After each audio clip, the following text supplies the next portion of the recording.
Cheap rate में किसी भी एयरलाइन का डोमेस्टिक या इंटरनेशनल फ्लाइट टिकट बुक करना चाहते हैं तो इस वीडियो में मोबाइल से एक टिकट लाइव में आपको बुक करके दिखाने वाला हूं। वैसे आपकी जानकारी के लिए बता दूं, जितना ट्रेन टिकट बुक करना मुश्किल है ना, उतना आसान फ्लाइट टिकट बुक करना है नहीं। बिल्कुल ही सिंपल तरीके से आप खुद से फ्लाइट टिकट को बुक कर पाओगे। टिकट बुकिंग के समय हमने बैंक ऑफर और डिस्काउंट कूपन का खास ध्यान रखा है, जिससे हम ज्यादा से ज्यादा डिस्काउंट अप्लाई कर सकते हैं। इसके अलावा अगर आप टिकट बुक कर लेते हैं तो बाई चांस आपको टिकट को कैंसिल करना पड़े, रीशेड्यूल करना पड़े, तो क्या टर्म्स एंड कंडीशन रहेगा, क्या चार्जेस कटेंगे, कितना दिन पहले या कितना देर पहले हम कैंसिल या रीशेड्यूल कर सकते हैं, सब कुछ जानेंगे आज के इस वीडियो में। बेहतर जानकारी के लिए मोबाइल के स्क्रीन के ऊपर आ जाते हैं और जैसे ही आप प्ले स्टोर के ऊपर सर्च करोगे फ्लाइट बुकिंग ऐप, तो यहाँ पे भर भर के तमाम सारे एप्लीकेशन आपको देखने को मिलेगा। तो आपको यहाँ पे कंफ्यूज बिल्कुल भी नहीं होना है, बिल्कुल ही सही तरीका मैं आपको बता देता हूँ। सबसे पहले आपको इंस्टॉल करना है स्काई स्कैनर। ये एक प्राइस कंपेयर एप्लीकेशन है, यानी कि यहाँ से टिकट नहीं मिलेगा, लेकिन ये सभी एप्लीकेशन के ऊपर सर्च करके हमें एक ही जगह बता देगा कि कौन सा एप्लीकेशन कितना में टिकट दे रहा है, और जो एप्लीकेशन सस्ता दे रहा होगा हम वहां से बुकिंग कर लेंगे। इससे क्या होगा कि अलग अलग ऐप के ऊपर जाकर के किराया चेक करने की कोई जरूरत नहीं है।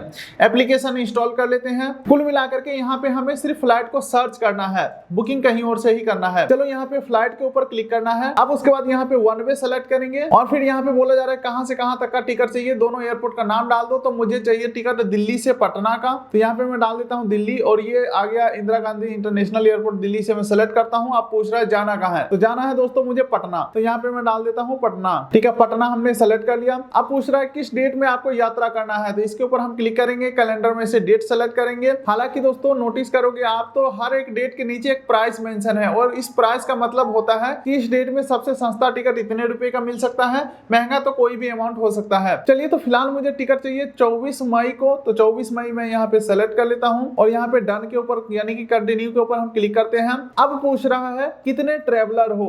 यहाँ पे देखो ट्रेन वाला सिस्टम नहीं है कि 5 लोगों का नाम आगे चल के डाल देते हैं, लेकिन यहाँ पे अगर आप एक सेलेक्ट करोगे अभी तो आगे चल के एक ही पैसेंजर का नाम डालने का ऑप्शन आएगा। फॉर एग्जाम्पल इसके ऊपर हमने क्लिक किया तो 18 साल से ज्यादा उम्र के कितने हैं, 1 2 3 4 रेट कर लेना है। आपके जानकारी के लिए बता दूं, किसी का उम्र अगर 2 साल से ऊपर है तो उसका फुल किराया लगेगा और उसका फुल सीट भी मिलने वाले हैं, और किसी बच्चे का उम्र अगर 2 साल से नीचे का है तो उसका 2000 रुपया फिक्स प्राइस लगेगा और उसको गोदी में बैठा के ले जाना होगा। कहने का मतलब हो उनका सीट नहीं मिलेगा, लेकिन 2000 रुपया किराया देना ही पड़ेगा, चाहे आपका टिकट 10,000 का हो या 8,000 का हो। चलिए, हम फिलहाल अपने लिए बुक कर रहे हैं, एक एडल्ट ऐड कर लिया हूं। इकोनॉमी क्लास में हम टिकट बुक करने वाले हैं, क्योंकि premium, economy, business class, first class ये सब महंगे टिकट होते हैं। इकोनॉमी सेलेक्ट किया, डन के ऊपर मैं क्लिक करता हूं। अब यहाँ पे सर्च बटन के ऊपर हम क्लिक कर देंगे। थोड़ा सा आपको वेट करना है। अब आपके सामने सभी फ्लाइट के लिस्ट आ जाएंगे जो दिल्ली से पटना, यानी कि जहां से जहां तक के लिए आपने सर्च किया हो वो सबका लिस्ट खुल के आ जाएगा फ्लाइट का। लेकिन दोस्तों ये फ्लाइट का लिस्ट लंबा चौड़ा है, तो आपको कंफ्यूज बिल्कुल भी नहीं होना है। किसी भी फ्लाइट में टिकट बुक करने से पहले हमेशा 3 चीजें जरूर चेक करिएगा, ये आपके फायदे के लिए ही होगा।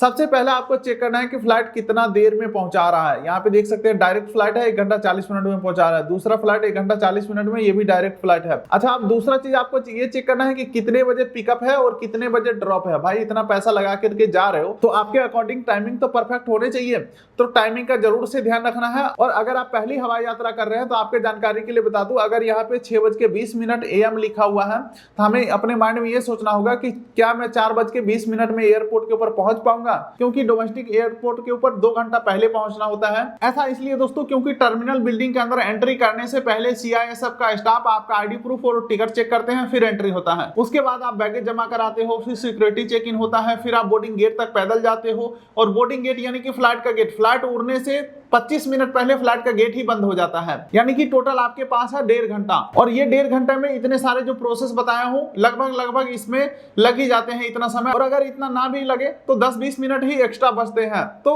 सजेशन यही रहता है इंडियन एविएशन का या एयरलाइन का कि 2 घंटा पहले पहुंचो। अच्छा, तो सीधे शब्दों में 6:20 का फ्लाइट है तो अपने माइंड में सोचेंगे 4:20 में हमें पहुंचना है। अब लास्ट चीज आपको देखना है कि किराया कौन से फ्लाइट में कितना लग रहा है। जैसे कि एयर इंडिया एक्सप्रेस का इस फ्लाइट को बुक करने में 8500 रुपया लग सकता है, इसमें 7400, फिर इसमें 7100। तो चलो फिलहाल मेरा फाइनल डिसीजन है ये फ्लाइट बुक करने का, एयर इंडिया एक्सप्रेस का 11 बजे वाला। इसके ऊपर हम क्लिक करते हैं। अब यहाँ पे इसे रिमाइंड लेटर कर देते हैं। अब देखिए दोस्तों, स्काई स्कैनर यहाँ पे बता रहा है कि कौन कौन सा वेबसाइट या एप्लीकेशन आपको कितने रुपए में टिकट दे देगा इस फ्लाइट के अंदर। तो देख सकते हैं नीचे स्क्रॉल करते हैं तो ये पहला जो कोई वेबसाइट है ये 7400 में दे देगा। हैप्पी फेयर जो है 8100 में दे देगा। यहाँ पे दोस्तों बहुत सारे ऐसे नए कंपनियों का नाम आपको देखने को मिलेगा जिसके बारे में आपने कभी सुना होगा नहीं ना कभी जाना होगा। तो देखो यहाँ पे हमेशा से कहूंगा इस पेज के ऊपर जो वेबसाइट या एप्लीकेशन के बारे में जानते होंगे वहीं से टिकट बुक करना है। जैसे कि यहाँ पे पेटीएम ट्रेवल काफी ट्रस्टेड है, एयर इंडिया एक्सप्रेस काफी ट्रस्टेड है, क्लियर ट्रिप ये भी काफी ट्रस्टेड है। तो यहाँ पे मुझे सबसे पहला ट्रस्टेड लग रहा है पेटीएम ट्रेवल। तो यहाँ पे पेटीएम ट्रेवल से इस टिकट को बुक करते हैं, बुक इन ऐप के ऊपर क्लिक करते हैं। आप ये मत सोचना कि डायरेक्टली अगर मैं पेटीएम से ही जाके बुक कर लूंगा तो सस्ता पड़ सकता है, ऐसा बिल्कुल नहीं है, क्योंकि ये जो है डिस्काउंट कूपन अप्लाई करवा देता है स्काई स्कैनर, जिससे डिस्काउंट हो जाता है। चलिए फ्लाइट का डिटेल यहाँ पे ऑटोमेटिक आ चुका है क्योंकि फ्लाइट हमने पहले ही सेलेक्ट कर लिया था। अगर आप पेटीएम से बुक करोगे तो पहली बार आपको ईमेल आईडी मोबाइल नंबर यहाँ पे डालना होगा। मैं रेगुलर बुक करते रहता हूँ तो हमारा mobile number email ID automatic आ चुका है। पैसेंजर डिटेल ऐड करना है तो ऐड न्यू ट्रेवलर के ऊपर क्लिक करेंगे, टाइटल सेलेक्ट करेंगे, first middle name last name डालेंगे, स्पेलिंग मिस्टेक बिल्कुल भी नहीं होना चाहिए, जो आपके गवर्नमेंट आईडी प्रूफ में है वही नाम होना चाहिए और सेव के ऊपर क्लिक कर देंगे। और फिर जिनके लिए टिकट बुक करना है उनको सेलेक्ट करके कंटिन्यू के ऊपर क्लिक करेंगे। अब यहाँ पे देख सकते हैं फ्री कैंसिलेशन का ऑप्शन आ रहा है, जिसके लिए बोला जा रहा है 828 रुपया पर पैसेंजर आपको एक्स्ट्रा देना पड़ेगा, लेकिन जब कैंसिल करोगे तो फुल रिफंड मिल जाएगा। लेकिन नहीं, मुझे नहीं चाहिए ये सब एप्लीकेशन या वेबसाइट अपना कमाई करने का जरिया बनाया हुआ है। मैं यहाँ पे नन के ऊपर क्लिक करता हूँ और कंटिन्यू के ऊपर मैं क्लिक करता हूँ। अब देखिए यहाँ पे इंश्योरेंस के लिए बोला जा रहा है, तो मुझे नहीं चाहिए इंश्योरेंस, तो no I do not want travel insurance के ऊपर क्लिक करते हैं। अब आ चुके हैं सीट सेलेक्ट करने वाले पेज के ऊपर। तो आप यहाँ पे देखोगे तो कुछ फ्री वाले सीट आपको मिल जाते हैं। फिर ये साइड के जितने भी सीट है विंडो सीट होते हैं और फिर इस साइड के जितने भी सीट है विंडो सीट होते हैं। चलो मैं यहाँ पे एक कोई फ्री वाला सीट को सेलेक्ट करता हूँ और कंटिन्यू के ऊपर क्लिक करते हैं।